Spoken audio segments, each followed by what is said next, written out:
ನಮಸ್ಕಾರ. KYJ fish masala fry ಮಾಡುವ. ಓಕೆನಾ. ಈ ಮೀನನ್ನು ಈ ಥರ ಕಟ್ ಮಾಡಿಕೊಂಡು ನೋಡಿ, ಈ ಥರ ಇದರ ಹೊಟ್ಟೆ ಭಾಗದಲ್ಲಿ ಏನಿದೆ ಇದನ್ನು ಈ ಥರ ಎಳ್ಕೊಂಡು ಚೆನ್ನಾಗಿ ತೊಳೆದು ಇದಕ್ಕೆ ಗಾಯ ಹಾಕ್ಕೊಳ್ಳೋಣ. ಗಾಯ ಹಾಕ್ಕೊಂಡ್ಮೇಲೆ ಇದಕ್ಕೆ ಮ್ಯಾರಿನೇಷನ್ಗೆ 1.5 ಚಮಚ ಉಪ್ಪು, ಅರ್ಧ ಚಮಚ ಅರಿಶಿನ ಹುಡಿ, ಆಮೇಲೆ ಖಾರಕ್ಕೆ ಒಂದು ಅರ್ಧ ಚಮಚ ಮೆಣಸಿನ ಹುಡಿ, ಒಂದು ನಿಂಬೆಹಣ್ಣನ್ನು ಈ ಮೀನಿನ ಮೇಲೆ ರಸ ಹಿಂಡ್ಕೊಂಡು ಚೆನ್ನಾಗಿ ಮಿಕ್ಸ್ ಮಾಡಿ ಮ್ಯಾರಿನೇಷನ್ ಮಾಡಿ ಒಂದು ಅರ್ಧ ಗಂಟೆ ಸೈಡಲ್ಲಿ ಇಟ್ಕೊಳ್ಳೋಣ.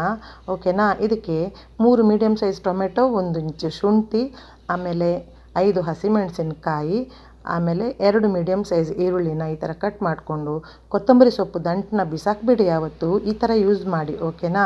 1 ಗಡ್ಡೆ ಬೆಳ್ಳುಳ್ಳಿ, ಆಮೇಲೆ ಕಟ್ ಮಾಡಿಕೊಂಡ ಎಲ್ಲ ಇದನ್ನು ಹಾಕಿ, ಆಮೇಲೆ ಒಂದು ಐಸ್ ಕ್ರೀಮ್ ಕಪ್ಪಲ್ಲಿ 1/4 ಕಪ್ ವಿನೆಗರ್ ಅಂದರೆ ಸಿರ್ಕ ಇದನ್ನು ಹಾಕಿ ಚೆನ್ನಾಗಿ ಗ್ರೈಂಡ್ ಮಾಡಿ ಇದನ್ನು ಪೇಸ್ಟನ್ನು ಎತ್ತಿಟ್ಕೊಂಡು ಒಂದು ತವ ಇಟ್ಟು ಅದರಲ್ಲಿ ಕೊಬ್ಬರಿ ಎಣ್ಣೆ ಅಥವಾ ನಿಮ್ಗೆ ಇಷ್ಟ ಬಂದ ಎಣ್ಣೆ ಹಾಕಿ ಅದರಲ್ಲಿ ಸಾಸಿವೆ ಸಿಡಿಸಿ ಅರ್ಧ ಚಮಚ ಕಸೂರಿ ಮೇಥಿ, ಆಮೇಲೆ ಒಗ್ಗರಣೆ ಸೊಪ್ಪು ಹಾಕಿ ಈ ಪೇಸ್ಟನ್ನು ಹಾಕಿ ರುಚಿಗೆ ತಕ್ಕಷ್ಟು ಉಪ್ಪು ಹಾಕಿ ಇದಕ್ಕೆ ಜೀರಿಗೆ ಹುಡಿ, ಕೊತ್ತಂಬರಿ ಹುಡಿ, ಪೆಪ್ಪರ್ ಹುಡಿ, ಮೆಣಸಿನ ಹುಡಿ, ಅರಿಶಿನ ಹುಡಿ ಹಾಕಿ ಎಣ್ಣೆ ಬಿಟ್ಕೊಳ್ಳೋ ತನಕ ಇದನ್ನ ಫ್ರೈ ಮಾಡಿ ಮೀನನ್ನು 3 ನಿಮಿಷ ಆ ಕಡೆ ಈ ಕಡೆ ಇದನ್ನು ಚೆನ್ನಾಗಿ ಫ್ರೈ ಮಾಡಿಟ್ಕೊಂಡ್ರೆ ನಿಮ್ಮ KYJ ಮಸಾಲ ಫ್ರೈ ರೆಡಿ.